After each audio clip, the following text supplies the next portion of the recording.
အိမ်ဆောက်ပြီးလို့ပဲဖြစ်ဖြစ်အိမ်ပြင်နေတာပဲဖြစ်ဖြစ်ဒီလျှက်စစ်ပစ္စည်း၅မျိုးကိုအရေးအသွေးကောင်းတာရွေးဝယ်ထားမှနောင်နာမရမှာပါ။ဘာလို့ဖြစ်မလဲကြည့်လိုက်အောင်။နံပါတ်1 RCBO Elegant Circuit Breaker ပထမဆုံးကတော့အသက်ကယ် breaker ပါ။တက်လိုက်တာမီးကိုစိန်တာဖြစ်တာနဲ့ချက်ချင်းပြတ်ပေးတာမို့အိမ်တိုင်းမှာ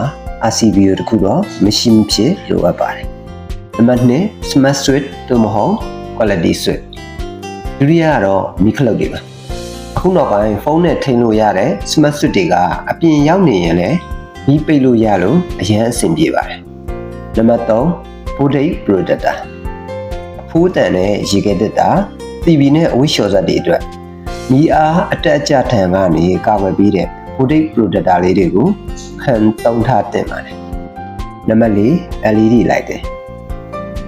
မီတာကအကုန်ကျတက်စာဆုံးဖြစ်ဖို့အရှိအသွေးကောင်းတဲ့ LED တွေကိုရွေးချယ်ပါအလင်းရောင်လည်းပိုလင်းတယ်လို့မီးအားကိုလည်းမစားပါဘူးနံပါတ်5 Surge Protector ဖုန်းအသွင်းတာပဲဖြစ်ဖြစ်ကွန်ပျူတာသုံးတာပဲဖြစ်ဖြစ်ပျက်စီးကြောင်းမမှန်တာကြောင့်ပစ္စည်းတွေမလောင်ကျွမ်းအောင်လို့ Surge Protector ပါတဲ့မီးပလက်ခုံမျိုးကိုအသုံးပြုပါဒီပစ္စည်းတွေအားလုံးကိုတနေရာထဲမှာစိတ်ချလက်ချဝယ်ယူခြင်းနဲ့ဆိုရင်တော့ MEG Engineering Group မှာလာရောက်လေ့လာဖို့ဖိတ်ခေါ်ပါတယ်